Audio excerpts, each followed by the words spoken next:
कि अश्लील सुधार देंगे। जी हाँ, कतना मास्टर के बेटा के बियाह में हम सुननी हो। आज भठिल तो ढोड़ी जाके छील दो। अलबा भाई लोग उम्मीद बा के अच्छा अखवालो और ई वीडियो मकसद बा हंसे और हंसावे खातिर दिल दिमाग पे सीरियस में ना लावे खातिर तो ई हटे सुमित बॉय के वीडियो। तो चलते हैं रीच कंटेंट स्टार्ट करी जा। जिसमें मजा होता है अश्लील नहीं होता है। क्या बात करते रहे ब्यास, तब तो आजकल मियां खलीफा के वीडियो थिएटर में चले के चाहिए, काहे से कि में मजा बहुते होला। बड़ा हरामी हो बेटा। अरे ब्यास, जिसमें मनोरंजन होता है ना वो अश्लील नहीं होता है, ये बोलना था। और ना तो जे में मजा होला नु वो में बहुते अश्लील होला, कान में ठेपी लगा के देखे के पड़ेला।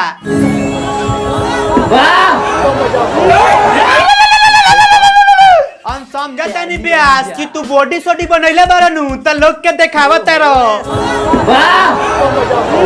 ब्यास पैंटो खोल दो ना, पैंट खोल दे तो सोना के गोली लेके भाग दिए हमारे।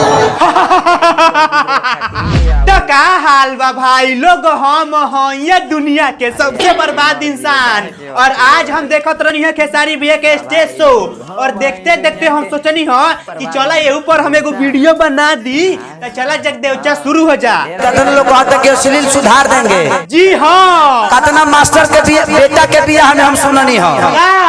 आज भठिल तो ढोड़ी जाके छील दो।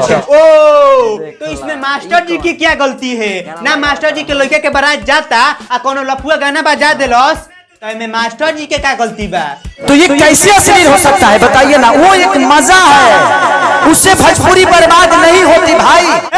ए खेसारी भैया दिमाग कहाँ रख के आइल बरो? ना गंदा गाना गले से भोजपुरी बर्बाद ना होला।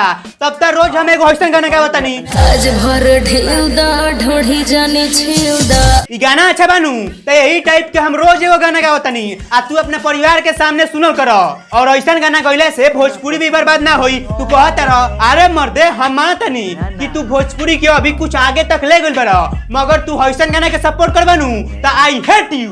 एक अच्छी बात नहीं, हमारे घर के अगर कोनो लड़की भाग जाए तो हम ओकरा के यूट्यूब पर कहो कि हमारी लड़की भाग गई है। ना ना, किसी को सुधारना होगा तो उसके सिस्टम है। आप उसको बोलिए, उसको कॉल करिए। आप यूट्यूब पे बोलिएगा, लाइव आके बोलिएगा तो आप अपने भाषा को एक जगह नहीं विदेशों तक बता देते हैं कि आपकी भोजपुरी गंदी। अच्छा, क्योंकि यूट्यूब और फेसबुक देखने वाले सिर्फ आप ही नहीं बल्कि विदेशों तक आपके शब्दों को देखा जाता है। तो ये ब्यास तू भी समझे के प्रयास करो कि तू लोग जौन गाना गावेला लोग ओकरा के यूट्यूब पर अपलोड करेला लोग, तका वो विदेश के लोग ना देखत होई। आ विदेश के लोग देखत होई तका ई कहत होई कि गाना में अच्छा बा, खूब नाचे के मन करता।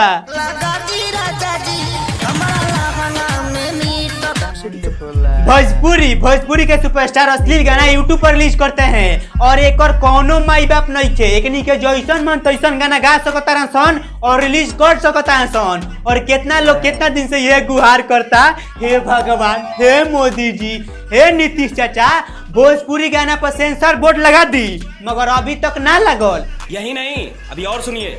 और कोई आम आदमी इन लोग का गाना अगर विरोध करता है तो इन लोग के गान में मिर्ची लगती है। का है? अरे भैया, हम आप लोगों से यही कहना चाहते हैं कि आप लोग समाज में अच्छा गाना रिलीज कीजिए। भले आपका गाना पर 10,000 व्यूज आए, मगर ये तो लोग कहेंगे ना कि फलाना स्टार बहुत अच्छा गाना गाता है।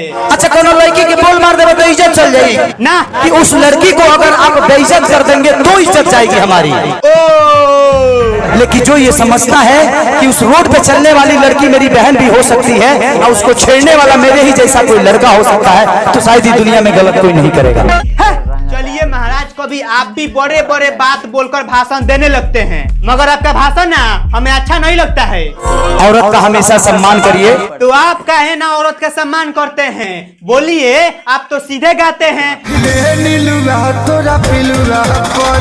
ए ब्यास, तू ही बतावा हो का ये दुनिया में एक एगो लड़की के नंबर नीलुआ कि तू ऐसा गाना गायलो?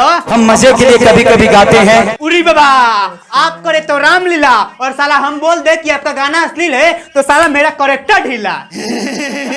कुछ लोग अपने आप को बड़ा बनाने के लिए जो बड़ा बना है उसको बोलकर बड़ा बनना चाहते हैं। ऐसी बात नहीं है खेसारी भैया, आप जितना मेहनत करते हो ना एक गाना बनाने में, उतना हम भी लोग मेहनत करते हैं एक वीडियो बनाने में। लेकिन रास्ता बहुत कठिन है भाई जी, हम जानते हैं, मेहनत करनी पड़ती है।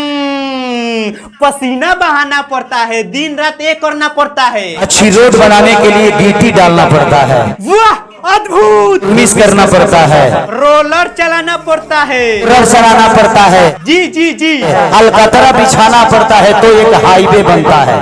वाह वाह वाह वाह वाह, ताली बजाओ। और हाईवे बनाने में कितने मजदूर लगते हैं, इतनी मजदूर लगते हैं, ऐसे कोई हाईवे नहीं बन जाता है। तो हम कहाँ कहता नहीं मर्दे कि हाईवे ऐसा ही बन जाला। और मर्दे तू ही बतावा कि तू अश्लील गाना गइले बारा कि ना, आ ना तो जब हम बिगड़ जामनु तो आदमी बना देम आदमी। अब हम अश्लील पहले गावत तले आदमी गुनाह हमहू कैले बानी, ऐसा नइखे जे नइखे कैले, हम दूध के धोवल ना है। You are right. लेकिन अब हम जानते हैं कि अश्लीलता का मतलब क्या होता है। ओके खेसारी भैया, आप भोजपुरी में बहुत अच्छे गाना गाइए और आप भोजपुरी को बहुत आगे तक ले जाइए। इससे ये होगा कि भोजपुरी के नए नए कलाकारों को आपसे सीख मिलेगा।